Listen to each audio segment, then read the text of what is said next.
Ladies and gentlemen, welcome back to the Road to Grandmaster series. This is my 7th round recap from the tough tournament here in January of 2025 in New York City. This was a crazy, crazy game. This was actually a game that was kind of fun to play. And I really enjoy games like this. But sadly, well, you will see. Also, this lighting is extremely bright. Let me turn on the overhead. Okay. So, in this round, I'm playing against Mykola Bortnik, who is and as always, at the end of this video, I will share some thoughts, unfiltered thoughts. I played Mykola Bortnik before. Also, Mykola is a very mysterious international master because his classical rating is 2400, but his blitz rating is 2650, and he's a monster blitz player. Recently he finished half a point out of first place at the World Blitz Championship. So, yeah, he's very, very good. Last time we played, he played d4 and he went for a Catalan. This time he went e4. And before this game, I was really debating, like, should I play Sicilian? What should I do? I really just wasn't feeling a Sicilian. I don't know how to describe it. Mykola is an Alapin specialist with c3. I didn't really know what he was going to play. I said, you know what? Tough tournament. Let's stick to what I know. And I played the Caro-Kann. He went knight f3. I went d5, and he went knight c3. He played the two knights. I went bishop g4. The other line here is DE, followed by knight f6. And then we went here, and black has a few options here, but I played e6. And here Mykola surprised me with a move that has, like, almost never been played. It's the move b3. It's an absolutely fascinating move. I mean, normally white here chooses g3 or bishop e2 or d4. I had a game in, the very first game, honestly, the very first game when I came back to the Road to Grandmaster series against Tomas Sosa in Madrid, June 2024. I won in this line, and it reignited an amazing love and spark for competitive chess again. Gave me so much confidence. So I was like, when in doubt, we gotta pull that one out. He went b3, which I've never seen before. I've seen it in vague analysis. And what I had decided at this moment was that no matter what he plays, like here, I was going to go g6. I was like, I haven't prepared for this game. I'm taking this setup. I'm going to put my knight on e7. I'm going to put my knight on d7. And that's the position that we're going to play. When he played b3, I was like, dude, I honestly have no idea how to play this position. Like, I can go d4, I can go knight. I was like, g6. Then he started thinking, and he took. And I was like, what? He's committing the structure so early? I took back. I didn't really understand what he wanted. Like, I even thought this was okay. The computer doesn't love it because he castles much faster than me. And then my king is actually quite a bit weak. Not like that, like that. And if I castle, he has a strong attack. So I was like, okay, cd5. And then Mykola went here. And I was like, did I just lose this game in 8 moves? Like, what the heck is going on? He's threatening queen c3. Threatening my rook, and here.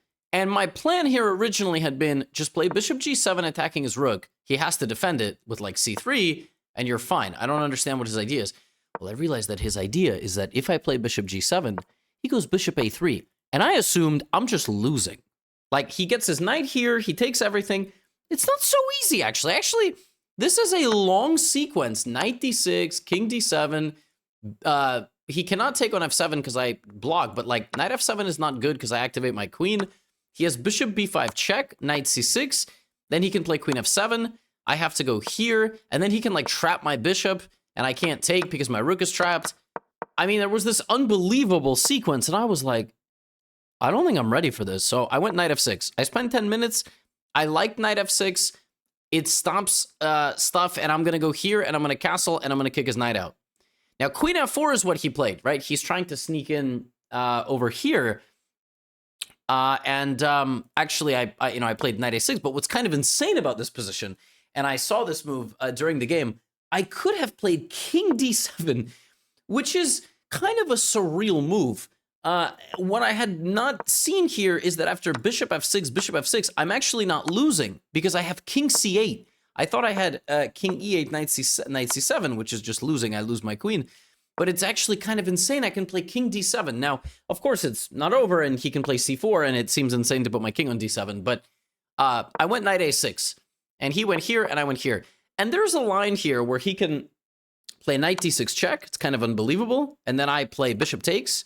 And now before he takes on f6, he plays bishop b5 check. I have to go here. He takes. And now I play takes, rook g8, takes. And this could have happened. This entire sequence of moves could have happened. And I think I'm slightly worse here because of my bad pawns. But maybe I'm holding, and maybe he didn't like his chances here, which is why Mikola went h4. And at this point in the game, I almost had a nervous breakdown. I'm like not even exaggerating. Basically, he played h4, and I thought I was just a moment away from being fine. Like, I was ready to castle. I was actually even ready to castle here. Then I started calculating, what if I play h5? h5 seemed a little bit silly because maybe he can even play rook h3, rook f3. Like, I wasn't even sure. And then I wanted to play h6 to meet h5 with this, but then I was like, that's too slow. He's going to get his rook to f3. So then I started thinking knight to h5, attacking his queen. The queen goes, let's say, to h2. This is what I saw. And now he's ready to go g4. And if bishop f6, he has knight d6 check. This is kind of unbelievable. And like, I didn't know what to do. I mean, I was looking at all sorts of moves here. And then I just went back to castling. So I spent 20 minutes and I was like, but am I like mated here? I mean, I couldn't understand. This does not look healthy for black. It looks like I'm just losing. And yet my gut told me you probably have to castle here. And yeah, it's the best move according to the computer. Like, I literally don't have another option, but I was sitting at the board going, I'm losing this game in 12 moves. How is this possible? Like, how did I blunder this game in 12 moves? Like, how am I losing in a Caro Kann in 12 moves? Well, I played this opening for like 15 years. I just couldn't understand what was going on. And I decided, you know what? I'm going to let the chess gods take me. I'm going to be a passenger in this game. I'm not going to, like, I have to create counterplay. I have no idea where the counterplay is. Just so you understand, knight h5 doesn't help. He sacks the rook. He goes queen g3. I made it. I have to give up my bishop. He plays f4. I lose. Okay? So I was like, okay, rook c8. I mean, I have to create counterplay, and the counterplay will be against his bishop. I'm going to play rook c8, and that's what we're going to do. And he's going to try to mate me, and that's going to be the end of the game, right? Like, well, actually, what's funny here is that I have to create counterplay, but it's actually knight b4. What I fail to understand about this move is that if he plays queen h6, now what I did in the game is correct. If he plays king d1, blocking this, you know what my counterplay here is? It's pretty gnarly. It's knight back to c6. And what the counterplay is I'm just in time to close the diagonal of his bishop so that I'm not mated. Because so you understand, his threat is queen h6, taking this, taking my knight, and checkmating me, opening his rook and his queen together. So I needed to play knight before knight c6. I didn't pick up that concept at all. Instead, I picked up rook c8 with the intention to play here and here. He played queen h6, and I played basically the only move that does not lose on the spot, which is kind of unbelievable. His threat is to take, and take the knight, and mate. Now, how do I defend h7? Like this. I felt kind of like a gangster playing this move. I was like, that is an epic move. I'm defending h7. I know it doesn't look like it, but I promise I am, because now if he takes, and takes, and takes, and takes, I'm better, because I guard mate, and I have a counterattack. What's funny about this position is that in this position, white is much better. If he plays pawn takes, and bishop d3, setting up a sacrifice. Had he played this, I have absolutely no idea what I would have done. I vaguely saw that this was kind of like possible, and my idea here was pretty like crappy. It was to play rook f7, bishop here, rook g7, so that, you know, but he just goes back. He just won a pawn. So yeah, I was literally losing in 12, 13 moves. Just totally lost, getting obliterated from the opening. And what's funny is, I was like, I was ready to lose. I mean, look, you can sense that something is terribly wrong in Black's position. And I got back to the board and he went here.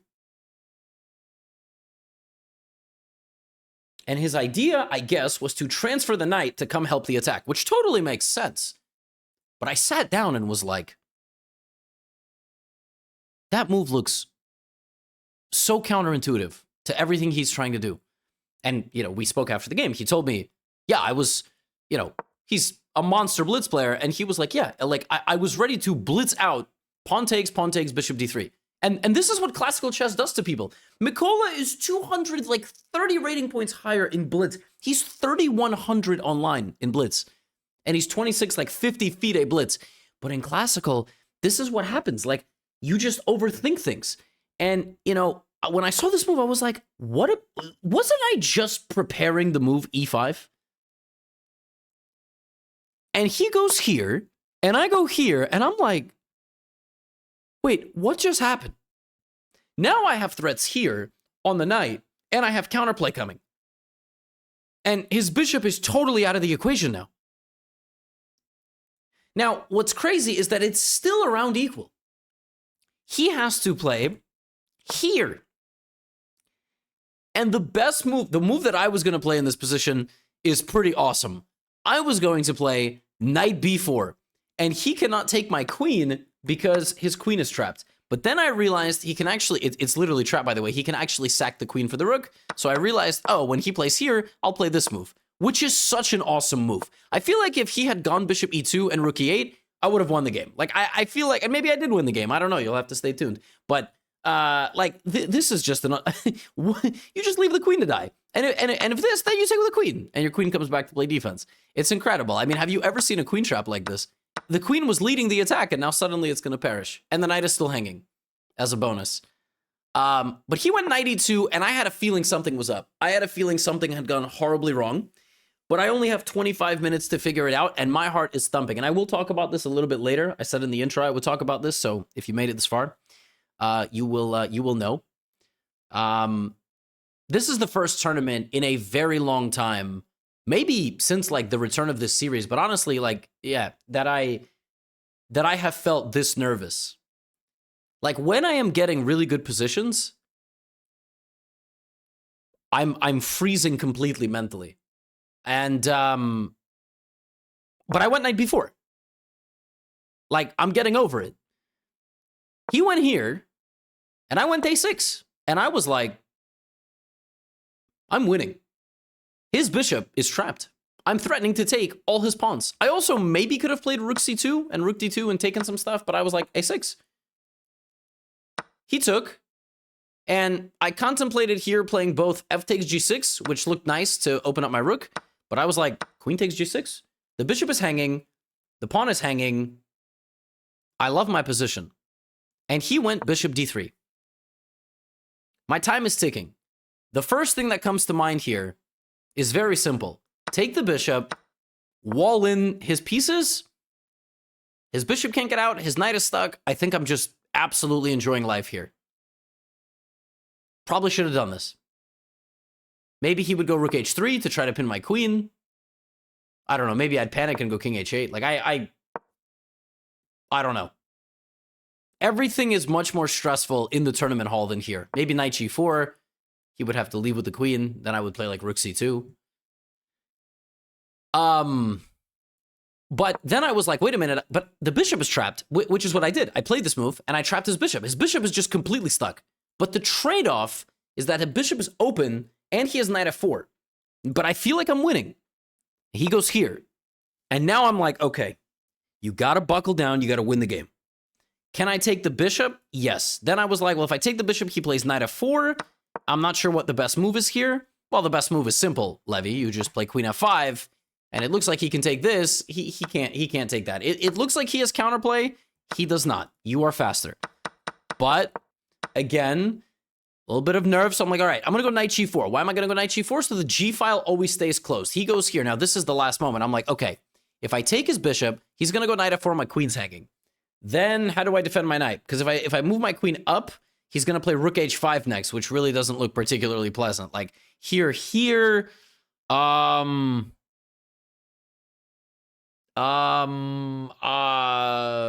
don't know. Like he's gonna create some threats on my king. Well, yeah, for reasons I can't like completely explain, I didn't just take his bishop. I'm even sitting here and wondering why I didn't take it. I think it's because I missed that after queen f5, rook h5, I have a winning move here, which is blocking everything with this bishop. And he just runs out of steam. He no longer has anything.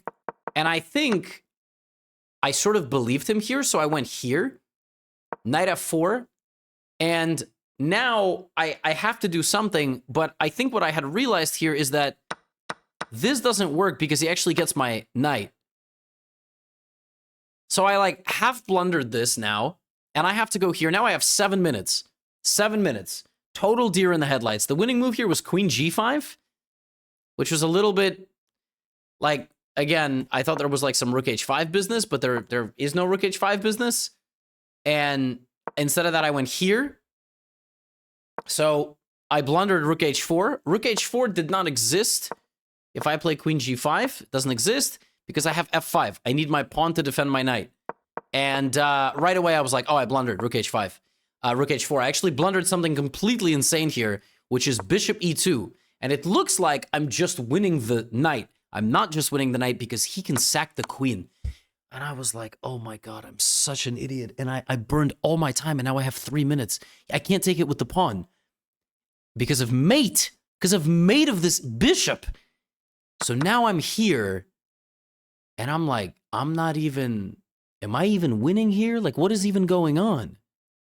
So originally, I wanted to play f5 here.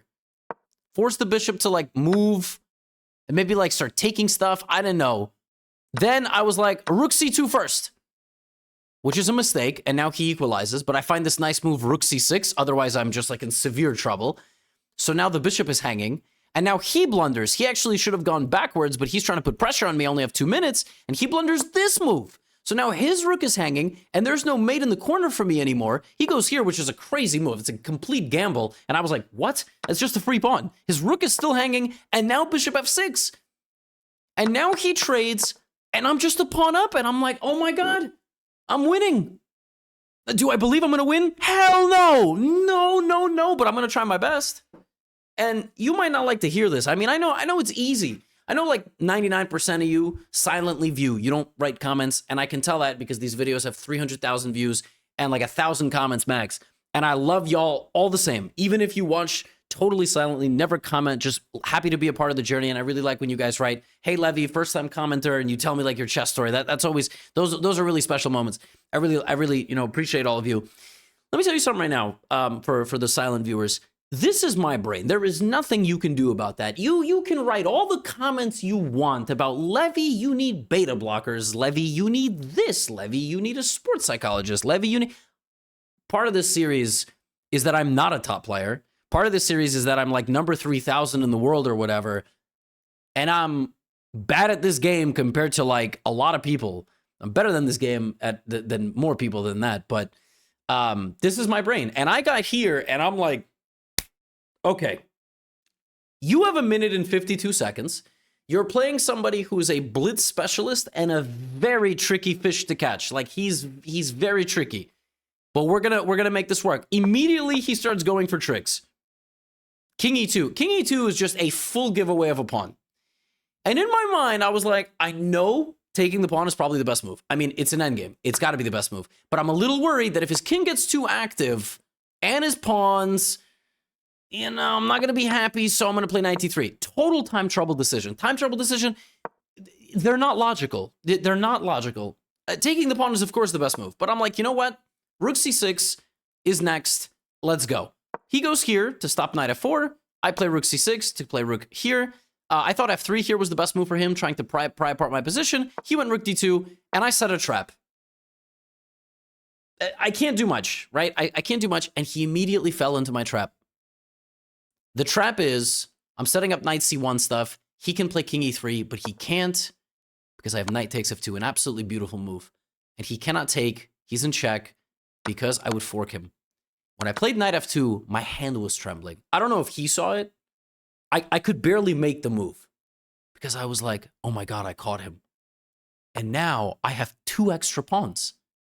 You're going to notice something. I played the next move with 6 seconds on my clock. I couldn't regain my composure. I wanted to play rook d3 check. I quickly realized this is too rushed. And like, if I start trying to do this, he's going to maybe even play bishop c8. So I was like, okay, regain your composure. Rook f3. You're good. He goes here. Now I have 36 seconds to make my next move. I now have to enter the phase of the game where I'm winning. I'm up 2 pawns in an endgame. How are we going to convert this position, right? What's next? Well, first we got to give away the entire advantage almost. The best move here was a little hard to find. It was like walking my king in. It's, you know, I could have also played rook b6, but I didn't understand moves like rook b6. But the point is basically I check him and he has to move forward. And then I start pushing my pawns. Like my king is actually safe despite being open. Instead, I went e3. He went here. And I was like, my plan here had been to play knight takes g4. Knight g4, bishop, knight g4, bishop g4, rook f4 check. And I win the game. The other rook, actually. Rook f4 check and I win the game. I was ready to play knight g4 when I realized, oh my God, he has rook g5. Oh my God. Oh my God, and now I don't have the fork. Well, I did. Because I just go here. Or I go here, and then, oh, not there, and then here. And I at least win the bishop back, and maybe I'm not winning, but I thought I have good winning chances. That had been my intention. And then I went here. I made that move with 2 seconds on the clock. I saw knight takes g4 doesn't work because of rook g5. I didn't see the sequence where I surround his bishop. I panicked. I had 2 seconds on the clock. I made a move. He attacked my knight. Now my knight has to move. I don't even know what the idea of knight d1 was. I mean, I just needed to make a move to not lose on time. Literally. Then he won my pawn. And then I blundered the game immediately. So here, I wanted to take and play knight e4. Position's equal. I'm up a pawn, but he has a very active bishop, very active king. It's just equal. Then I calculated this. Rook f4, king e5, and I have rook takes f5 check. He takes, I have knight g4. This. I saw this sequence. I was like, well, we're going to trade some pieces. Rook f4, king e5, and I'm going to do that. And I play rook f4 with 1 second on the clock. Because I gained 30 seconds. And as I play it, I go, oh my God, I just threw the game. He's not going to go here. He's going to take my pawn. Now he's threatening rook e8, king g7, rook h7 mate. I just went from 2 pawns up to equal.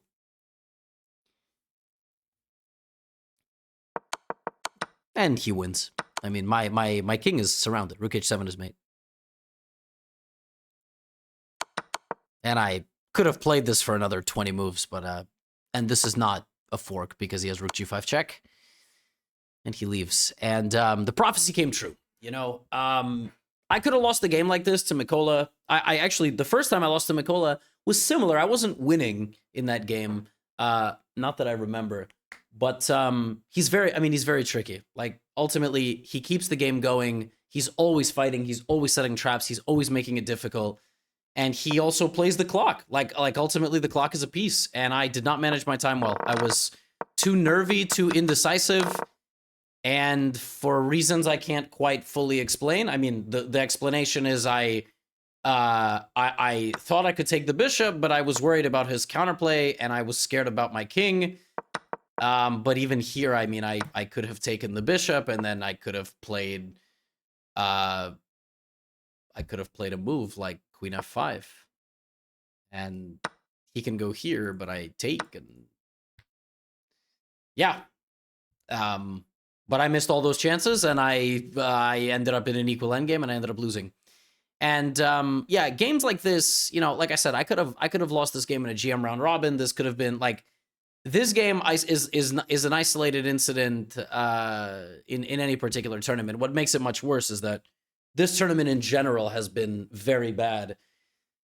So it just sucks more. And I'm just gonna say, like, I have 2 games left in this tournament, and I'm gonna fight in both those games, hopefully. Um, but for the first time ever in my life, I am like experiencing pretty severe stage fright.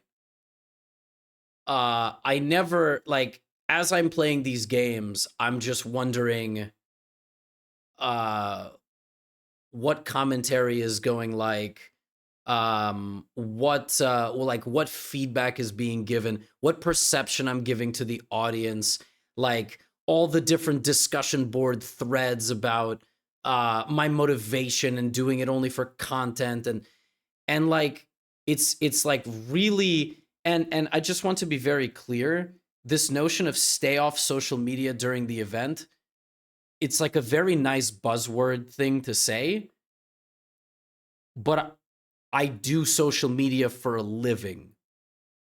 And it's not like I'm immediately running home to the comments section or something like that, but I'm not an athlete by nature. My job and my passion is spreading the love of chess, like covering top tournaments of players, doing low elo chess, guess the elo, AI games, historical games, instructional content. That's the stuff I love. I also love to play chess. I do like really enjoy playing classical chess and traveling and having really interesting games, win or lose, and so on. But not recently. Like recently, I'm not enjoying this process. Like, and when I came back to Road to GM, I was like really looking forward to it, and it really sucks. You know, it really sucks. Like, it's you take the good with the bad. You know, last time I had an outro of a few minutes in a YouTube video, Reddit started saying I'm like a little bitch, and I'm just like crying. You know, like I'm just like I'm like crying when I'm talking about like the emotional side of like the game. But I'm telling you, like I'm like number 3,500 in the world or something. And it's kind of wild. Like I wanted to play all these games and share them with my audience, win, lose, or draw. But it's like it's also left such a like bad taste in my mouth now, you know? Like the dissection of all of my games and my motivation and like and me big picture, and it's like it's really frustrating because my goal is just to share like my journey and my story, and like the thread of that has sort of been lost, you know? And I want to regain that, you know? So 2 more games at least in this tournament. I mean, I'm fighting every game. I just am finding a new way to lose every time. It really sucks, but it is what it is. And look, I'm sure this comment section will also devolve into you need this, you need that, you need the other thing. We know you're, you know, and listen, I love working on Chessly. I'm so excited about that. I'm so excited to bring coverage of Tata Steel in a couple of days when my tournament is over. And I'm really looking forward to it. But yeah, this like real joy and passion and love for playing, win, lose, or draw, is it's sort of like dying. And it's a shame, you know? It's a shame. And you know, whatever. It's not because of one bad tournament.